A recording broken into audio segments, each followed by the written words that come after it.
आज हम लोग शुरू करने वाले हैं कंपाउंड इंटरेस्ट सीरीज के चौथा दिन। चलिए, इससे पहले हम लोग 3 वीडियो कंपाउंड इंटरेस्ट को ऑलरेडी बना चुके हैं। ये सारे क्वेश्चन जो हैं पिनाकल बुक से लिए हुए हैं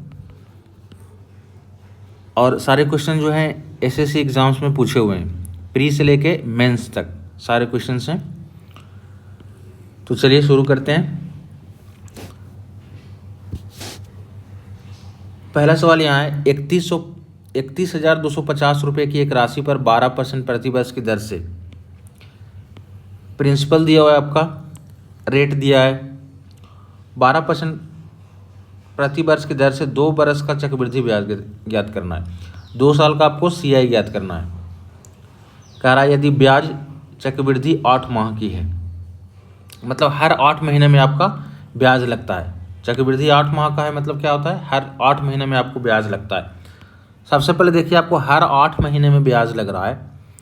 आपके पास टाइम कितना है, 2 ईयर है। टाइम कितना है आपका, 2 ईयर है। तो 2 साल का मतलब कितना है, 24 मंथ। 2 साल का मतलब क्या है, 24 महीना। तो हर 8 महीना में ब्याज लग रहा है, तो कितना बार ब्याज लगेगा, 8 महीना 8 महीना 8 महीना, 3 बार ब्याज लगेगा आपको। 8 महीने का 3 खंड हो जाएगा। अब देखिए, रेट ऑफ इंटरेस्ट 12% आपका पर एनम है, प्रति वर्ष 12% प्रति वर्ष। तो 1 साल में 12 महीना, तो 12 महीना में आपको 12% इंटरेस्ट लग रहा है। हमको कह रहा है कि हमको 8 ही महीना में ब्याज लेना है, तो 8 महीना में आपका कितना इंटरेस्ट लगेगा, 8%। 12 महीना में 12, तो 1 महीना में 1%, तो 8 महीना में 8%। यानी हर साल जो आपको इंटरेस्ट देना है वो कितना देना है, 8% का इंटरेस्ट देना है। ठीक है, 12 महीने में 12%, तो 8 महीना में 8%। यानी आपको इंटरेस्ट कितना बार लगेगा, 3 बार इंटरेस्ट लगेगा। हर 8 महीना में 8% का इंटरेस्ट लग जाएगा आपको। तो चलिए, इसका देखिए सबसे बेस्ट सॉल्यूशन जो है आपको हम बता रहे हैं। सॉल्यूशन करने का तो बहुत सारा तरीका है, पर सबसे बेस्ट तरीका है वो आपको हम बता रहे हैं, जिससे क्वेश्चन आसानी से हो जाए। तो प्रिंसिपल आपको दिया है 31,250। अभी देखिए हर साल 8% बढ़ रहा है, 8%, 8%, 8%। तो 8% बढ़ने का मतलब क्या है, अगला साल 108% हो जाएगा। कोई भी राशि अपने आप में 100 है, 8% बढ़ने का मतलब क्या है कि 108% हो जाएगा। अगर परसेंट हटाएंगे तो 0.2 अंक पहले आ जाएगा, क्योंकि आपको पता है कि परसेंट का मतलब क्या होता है, बटा में 100 होता है। परसेंट का मतलब बटा में 100 होता है, तो 108/100 हो जाएगा। इसको हम क्या लिख सकते हैं, 1.08। ठीक है, मतलब क्या है कि 31,250 का जो राशि था, अगला साल 1.08 हो जाएगा, यानी 108% हो जाएगा। 108% को ऐसे लिख रहे हैं। उसके अगला साल फिर 1.08 हो जाएगा। बात यहाँ 3 बार का है, 1.08 3 बार का बात है, तो फिर से एक बार 1.08। ठीक है, तो हम इन्वेस्ट किए 31,250, मेरा हो गया 3 साल में कितना, 31,250 गुना इतना। ठीक है, ये मेरा अमाउंट हो गया। ठीक है, अमाउंट। अगर हम अमाउंट में से मूलधन को घटा लें, मूलधन मेरा कितना है, 31,250। अगर इसमें से 31,250 को घटा लें, यही मेरा मूलधन है, प्रिंसिपल है, घटा लें तो ब्याज आ जाएगा। ब्याज क्या होता है, अमाउंट माइनस प्रिंसिपल। आपको पता है ब्याज क्या होता है, अमाउंट में से हम क्या करते हैं, प्रिंसिपल को घटा लेते हैं। ये इस क्वेश्चन को करने का सबसे बेस्ट तरीका है।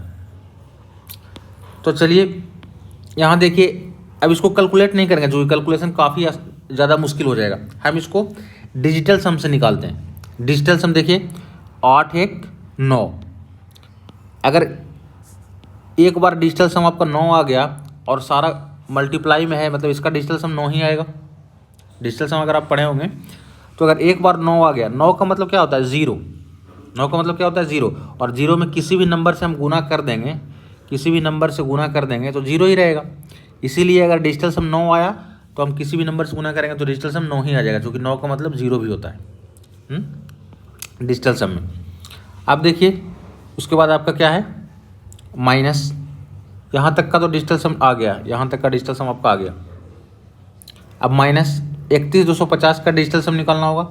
तो यहाँ देखिए 5 3 8 और एक 9। 9 से 9 क्या होता है, डिजिटल सम में क्या होता है, 9 जब आता है तो हम उसको कैंसिल कर देते हैं, यानी क्या बच गया मेरा, 2 बच गया। तो 9 - 2 कितना आ गया, डिजिटल सम 7 आ गया इसका डिजिटल सम 7। तो कौन सा ऑप्शन का डिजिटल सम 7 है ये चेक करते हैं। 8 1 9 इसका डिजिटल सम 6 हो गया। 8 1 9 इसका डिजिटल सम 7 है। 8 1 9 इसका डिजिटल सम 6 है।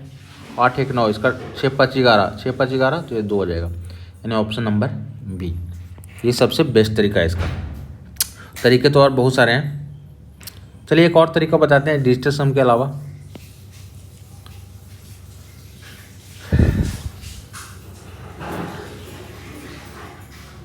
दूसरा तरीका आपका है कि चूंकि रेट ऑफ इंटरेस्ट आपका हर 8 महीना में लगना है, तो 2 साल का मतलब क्या होगा, 3 खंड में ब्याज लगेगा। 8 8 8 8 से 24 हो जाएगा, और 8 महीना में 8% का ही रेट लगेगा। यहाँ तक तो कोई दिक्कत नहीं है। अभी देखिए 8% का मतलब क्या है, इसको अगर हम फ्रैक्शन में बदलेंगे तो क्या हो जाएगा, 2/25। चूँकि 8% को हम क्या लिख सकते हैं, 8/100। 8/100 यानी क्या हो जाएगा, 2/25। कहने का मतलब क्या है कि अगर प्रिंसिपल 25 होगा तो अमाउंट कितना हो जाएगा, 27। 25 था, 2 आपका बढ़ जाएगा अगला साल, तो 25 से क्या हो जाएगा, 27 हो जाएगा। ठीक है, अब ये कितना बार का बात है, 1 2 3 साल का बात है तो इसका क्यूब कर देंगे। 2 साल का रहेगा तो स्क्वायर करते, 4 साल का तो पावर 4 करते। तो 25 का क्यूब आपका होता है 15,625, और 27 का क्यूब होता है आपका 19,683। ठीक है, अभी देखिए ये प्रिंसिपल है और ये अमाउंट है। ब्याज आपको निकालना है, दोनों को घटा लेंगे। 13 में से 5 गया 8, 8 में से 2 गया, सॉरी 7 में से 2 गया 5, 6 में 6 गया 0, 9 में से 5 गया 4, ये आपका ब्याज आ जाएगा।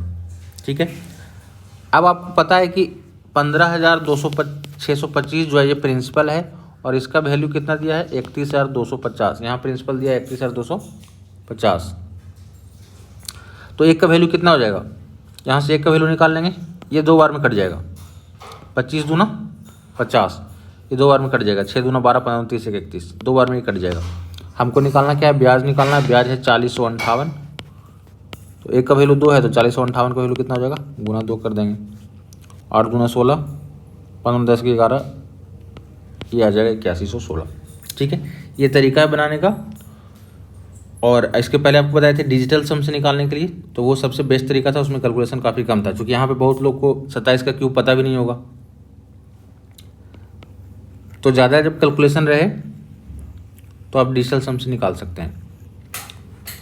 चलिए नेक्स्ट सवाल पे आते हैं। सवाल नंबर 3 आपका है, 7200 रुपये की राशि पर 20% प्रति वर्ष की दर से 2.5 वर्षों का चक्रवृद्धि ब्याज बताना है। चलिए यहाँ देखिए टाइम कितना दिया है आपको, टाइम आपको दिया है 2.1/2 साल। तो 20% प्रति वर्ष ब्याज लग रहा है, तो पहला साल 20% ब्याज लगेगा, दूसरा साल भी 20% ब्याज लगेगा, तीसरा साल हमको पूरा नहीं लेना है, कितना लेना है, आधा ही लेना है, क्योंकि 2 के बाद क्या है, आधा साल ही लेना है, 2.5 साल ही लेना है। तो आधा साल लेना है तो ब्याज भी आधा ही लगेगा। तो साल भर में अगर ब्याज 20% लग रहा है तो आधा साल में क्या होगा, 20/2, यानी 10% ही ब्याज लगेगा यहाँ। ठीक है, अगर पूरा टाइम होता 3 साल तो यहाँ भी 20% ही लगता, लेकिन चूंकि आधा टाइम है तो ब्याज आधा लगेगा, तो 20 का आधा 10। अब इसका सक्सेसिव निकाल लेंगे। 20 और 20 का सक्सेसिव अगर आपको पता होगा 44 आएगा, आप निकाल सकते हैं। 20 + 20 + 20 गुना 20/100, 00 कट जाएगा, 20 20 40 और 44। ठीक है, अब इसका 10 के साथ निकालना पड़ेगा, तो 44 + 10 + 44 गुना 10/100, यानी 54 आ जाएगा। आप 4.4 यहाँ से आ जाएगा, यानी कितना आएगा, 54 4 58.8, 58.4, सॉरी 54 और 4 58.4।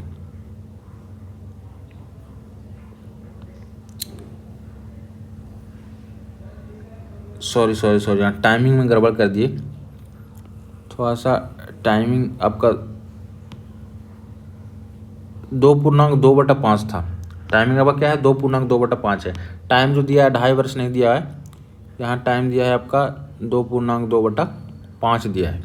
तो 2 साल तो पूरा ब्याज लगेगा 20%, क्योंकि 20% ही रेट है। अगला साल मेरे पास टाइम कितना है, 2/5, तो 20% एक साल में लगता है, तो 2/5 साल में कितना लगेगा? 20 का 2/5 यानी 8% ही ब्याज लगेगा। यहाँ 8% ही लगेगा। एक अगर पूरा साल होता तो 20% लगता, लेकिन मेरा टाइम क्या है, सिर्फ 2/5 ही लेना है, तो 2/5 से गुना करके रेट निकाल लेंगे। तो रेट आपका आ गया 8%। अब इसका निकालेंगे 20 और 20 का क्या आ जाएगा? 44, और फिर इसके साथ 8 का निकालेंगे तो 44 + 8, 44 × 8/100, ठीक है। 8 4 12, 4 1 5, यहाँ 832, 832 3 35, यानी 3.52 आएगा। तो 52 और 3 55, 55.5 ऑलमोस्ट मान लेते हैं। एग्जैक्ट सोल्यूशन नहीं कर रहे हैं हम, ऑलमोस्ट थोड़ा सा 55.52 आता, लेकिन हम 55.5 ही मान करके चल रहे हैं, क्योंकि आपको चक्रवृद्धि ब्याज में हमेशा अप्रोक्सीमेशन काम में आएगा। आप एकदम एग्जैक्ट कैलकुलेशन करने बैठ जाइएगा तो टाइम बहुत ज़्यादा वेस्ट हो जाएगा। तो नियरेस्ट एकदम ज़रा सा वैल्यू कम कर दिए, नाम मात्र के बराबर। अब देखिए हमको 7200 पे ब्याज लगना था, क्योंकि हम कर्जा कितना लिए हैं? 7200 का लिए हैं, और हमको ब्याज कितना चुकाना है? 55.5%। 55.5 को हम 111/2 भी बोल सकते हैं। 111/2, 55 का 2 गुना कितना होता है? 110, यानी 110 का अब 0.5 और रहता है, 111/2 हो जाएगा। यानी ब्याज जो हमको लगेगा 7200 का 111/2% ब्याज लगेगा। बस सॉल्व कर लीजिए। परसेंट से 2 जीरो कट हो जाता है, क्यों? क्योंकि परसेंट का मतलब बटा में 100 होता है, तो 2 जीरो कट हो गया। 2 से काटेंगे तो 36 बार में कट जाएगा ये। अब गुना ही तो करना है। 36 × 1 तो 36, बाकी 3, 36 × 1 36, 3 39, बाकी 3, 36 और 3 39, यानी 3996 आ गया। तो 3996 के आसपास कौन सा ऑप्शन है? 3997, यही आंसर आएगा आपका। क्योंकि हम वैल्यू जरा से कम कर दिए थे तो हल्का सा आंसर कम आ गया, एक कम आ गया आपका, ठीक है। तो चक्रवृद्धि ब्याज में हमेशा आप अप्रोक्सीमेशन पे काम करिएगा, एकदम एग्जैक्ट कैलकुलेशन करने नहीं बैठ जाइएगा, थोड़ा टाइम सेव हो जाएगा। नेक्स्ट आपका सवाल है कि ये आपका इंस्टॉलमेंट का सवाल है कि किसी ऋण को 44,100 रुपये 44,100 रुपये की 2 बराबर किस्तों में चुकाना पड़ता है। कोई एक ऋण लिया हुआ है, वो 44,100 रुपये का 2 किस्त में चुकता हो रहा है। अब 44,100 का दो किस्त दे रहे हैं। फिर कहता है ब्याज की दर 5% है, तो कुल कितना ब्याज भुगतान किया? जो आप कर्जा लिए थे उससे टोटल कितना ब्याज भुगतान किए? तो सबसे पहले देखिए किस्त का सवाल बनाने का तरीका क्या है। सबसे पहले रेट को देखेंगे। रेट मेरा कितना है? 5% है। तो जब 5% रेट है, इसको फ्रैक्शन में बदल लेते हैं। 5% का मतलब क्या है? 1/20। मतलब अगर हम किसी को 20 रुपया देंगे तो वो मेरे को 1 रुपया ब्याज देगा, यानी 20 कितना हो जाएगा मेरा? 21 हो जाएगा। 20 रुपया तो मेरा अपना है, 1 रुपया ब्याज देगा, मतलब 20 और 1 21, अमाउंट टोटल क्या हो जाएगा? 21। चलिए अब देखिए, चूंकि ये 2 साल का है, 2 किस्त में चुका रहा है, तो एक बार इसको स्क्वायर कर लेंगे। 20 का स्क्वायर 400, 21 का स्क्वायर 441। अगर 3 किस्त में चुकाता तो एक बार इसका क्यूब कर दे, मतलब 20 का क्यूब 8000 और 21 का क्यूब 9261। लेकिन फिलहाल 2 ही किस्त है तो 2 तक ही लेके चलते हैं। अब देखिए किस्त चूँकि 44,100 का है, दोनों किस्त बराबर बराबर है। दोनों किस्त क्या है? बराबर है। यहाँ पे आपका एक किस्त आ गया कितना? 441। ये किस्त ही है, ये किस्त है आपका 441। ये आपका कर्जा लिया हुआ मूलधन है, ये आपका मूलधन है प्रिंसिपल, और ये आपका ये दोनों इंस्टॉलमेंट है, ठीक है। तो यहाँ देखिए ये 441 है, तो ऊपर भी 441 होना चाहिए, क्योंकि क्वेश्चन में कह रहा है कि किस्त बराबर है। तो ऊपर में 441 करने के लिए हम किससे गुना करेंगे? 21 से, चूँकि 21 का स्क्वायर ही 441 है। तो उधर गुना करेंगे तो इस साइड भी गुना करना पड़ेगा। बैलेंस करने के लिए दोनों साइड गुना करना होता है। अभी देखिए टोटल हम कितना कर्जा लिए? 21 × 2 यानी ये हो जाएगा 420। 21 × 2 कितना हो जाएगा? 420 और 400 यहाँ, यानी टोटल आपका प्रिंसिपल कितना है? 820। प्रिंसिपल टोटल कितना आ गया? 820। और यहाँ देखिए 441 का 2 किस्त आप चुका रहे हैं, तो 441 × 2, 4 दूना 8, 41 दूना 82, यानी आप लिए थे 820 रुपया और दिए कितना? 882 रुपया। तो कितना ब्याज आप दे दिए? दोनों को घटा के देख लेंगे। घटाएंगे तो क्या आएगा? 62 आएगा, यानी आप 62 रुपये का ब्याज दिए हैं। अब देखिए प्रत्येक किस्त का रकम कितना है?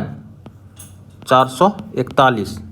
और क्वेश्चन में बोल रहा है कि प्रत्येक किस्त जो आप चुका रहे हैं वो 44,100 का चुका रहे हैं। यहाँ से 1 का वैल्यू कितना आ जाएगा? 100, आपसे पूछ रहा है ब्याज कितना दिए, ब्याज आप निकाले 62, तो एक का वैल्यू 100 है तो 62 का वैल्यू कितना हो जाएगा 6200। तो इंस्टॉलमेंट का सवाल ऐसे बनाया जाता है। चलिए नेक्स्ट सवाल की तरफ चलते हैं।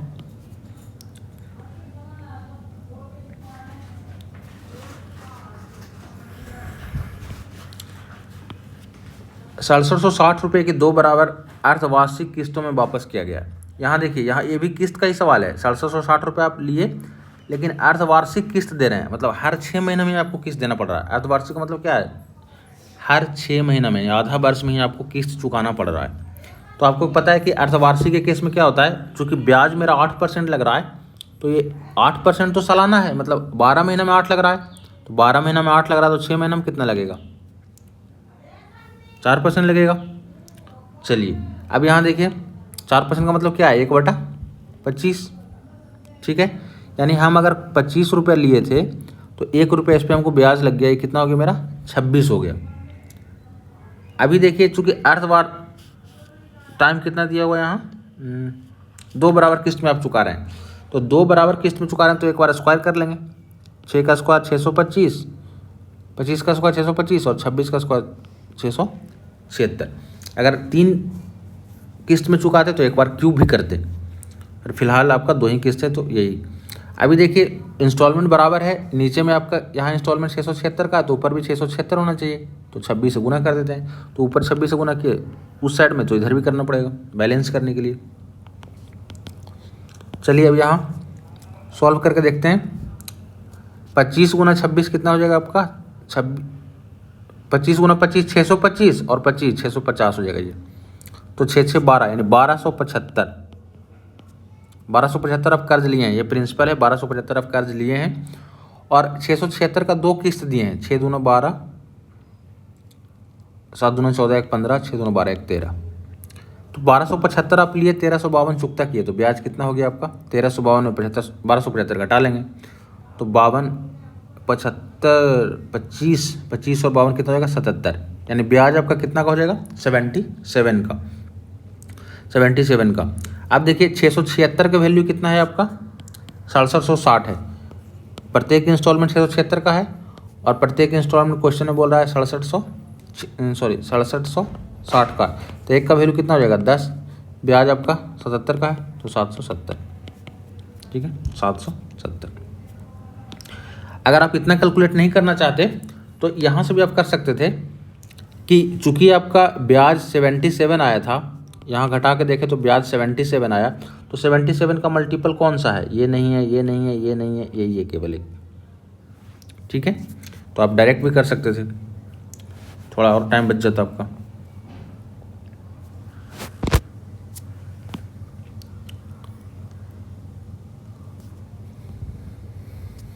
नेक्स्ट सवाल आपका क्या है, 15% प्रति वर्ष की दर से 2.5 वर्षों में, 2.2/5 वर्ष में इतना रुपये हो जाती है। कोई राशि था जो 2.2/5 साल में 4205 रुपया हो गया, ठीक है, मोटा मोटी बोल रहे हैं 4200 हो गया, 4200 मान के चलते हैं, 4200 रुपया हो गया।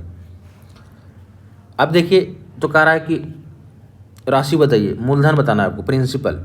तो सबसे पहले ये देखिए कि आपका टाइम है कितना 2.2/5, यानी पहला 2 साल तो पूरा ब्याज लगेगा, तो 15% का ब्याज लग रहा है, लेकिन जो लास्ट में है वो टाइम कितना लेना है 2/5 ही लेना है, तो 2/5 लेना है, 15% का 2/5 कितना हो जाएगा 6%, यानी तीसरा साल हमको केवल 6% ही ब्याज लगेगा, क्योंकि पूरा साल है नहीं, पूरा साल रहता तीसरा तो 15% लगता, लेकिन पूरे साल का 2/5 ही लेना है, तो 15 का 2/5 यानी 6% ही ब्याज लगेगा।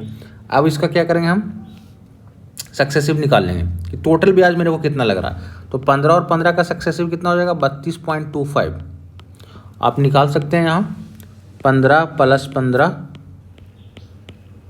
+ 15 गुना 15/100, ये 30 हो जाएगा, ये 225 2.25 हो जाएगा, 30 2 32.25, और 32.25 को 6 के साथ सक्सेसिव निकालेंगे।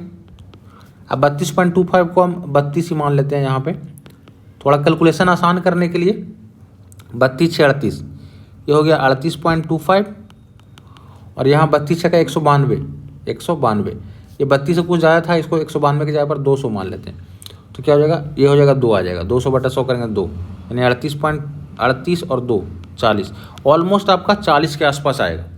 ठीक है, क्योंकि ऑप्शन काफ़ी दूर दूर में है, तो 40 के आसपास आपका आएगा परसेंटेज, 40 पॉइंट कुछ आएगा पर 40 के आसपास आएगा। चलिए अब देखिए, अगर 40% ब्याज है तो अमाउंट कितना होगा। मूलधन अपने आप में 100 होता है, प्रिंसिपल अपने आप में 100 होता है, तो 100 में 40 जोड़ देंगे तो अमाउंट निकल जाएगा, यानी 140 हो जाएगा। और यहाँ अमाउंट मेरे को कितना दिया है, 4200 के आसपास, 4205 4200 मान लेते हैं, तो 14 दिया 42, यानी एक का वैल्यू कितना आ गया 30। हमसे पूछ रहा है कि प्रिंसिपल बताइए, राशि बताइए, तो 100 का वैल्यू कितना हो जाएगा 3000। तो ऑप्शन अगर दूर दूर में है तो थोड़ा कैलकुलेशन के करते समय ध्यान रखिए कि नियरेस्ट वैल्यू ले करके काम चला लेंगे। अगर बहुत ज़्यादा क्लोज में रहता है, 3000 रहता, 3010 रहता, 2990 रहता, तब हमको अप्रोक्सीमेशन काम नहीं करता वहाँ पे, लेकिन 50-100 का डिफरेंस है तो काम कर जाता है। और ज़्यादातर क्वेश्चन में डिफरेंस अच्छा खासा रहता है ताकि आपको कैलकुलेशन में ज़्यादा दिक्कत ना हो। तो ध्यान रखिएगा कि कैलकुलेशन करते समय हमेशा एग्जैक्ट कैलकुलेशन नहीं करना है, नियरेस्ट लेके कैलकुलेट करना है। नेक्स्ट सवाल देखिए, 10,000 रुपये की राशि पर 14% प्रतिवर्ष की दर से 2.5/7 वर्ष का चक्रवृद्धि ब्याज बताना है। यहाँ भी देखिए पूर्णांक वाला ही है, 2.5/7, तो पहला 2 साल तो पूरा ब्याज लगेगा, यानी 14%।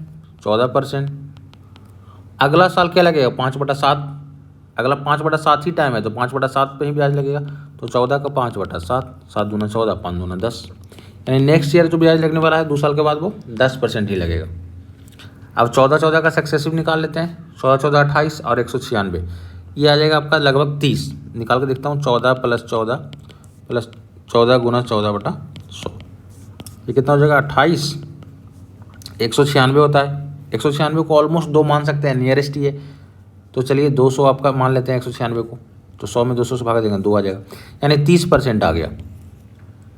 और यहाँ 10 है, 30 + 10 + 30 गुना 10/100, यानी 30 10 40, और यहाँ से आ जाएगा 3, यानी 43% आपको ब्याज लगेगा, लगभग 43%।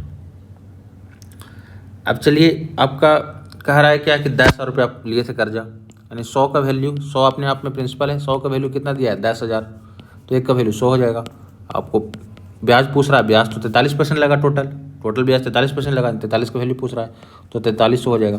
4300 के आसपास का ऑप्शन कौन सा है, 4296, तो 4296 आपका आंसर हो जाएगा। ठीक है, क्योंकि हम ज़्यादा बड़ा वैल्यू नहीं हटाते, मतलब नाम मात्र का वैल्यू हटाए थे, 196 को हम लगभग 200 केवल माने थे, तो एकदम आसपास में ही आंसर आएगा उसके। चलिए नेक्स्ट सवाल की तरफ चलते हैं। अगला सवाल आपका है कि एक राशि प्रति वर्ष किसी निश्चित दर से 3 वर्ष में इतना और 6 वर्ष में इतना हो जाता है, तो राशि बताइए। ये क्वेश्चन आपको सबसे पहला दिन भी हम बताए थे, आपके लिए ये SW है, सबसे फर्स्ट दिन का सबसे फर्स्ट आपका क्वेश्चन जो है यही वाला है, सेम क्वेश्चन है। आप इसका आंसर आप कमेंट बॉक्स में बताइएगा क्या आपका आंसर आने वाला है। चलिए सीरीज को यहीं पे समाप्त करते हैं।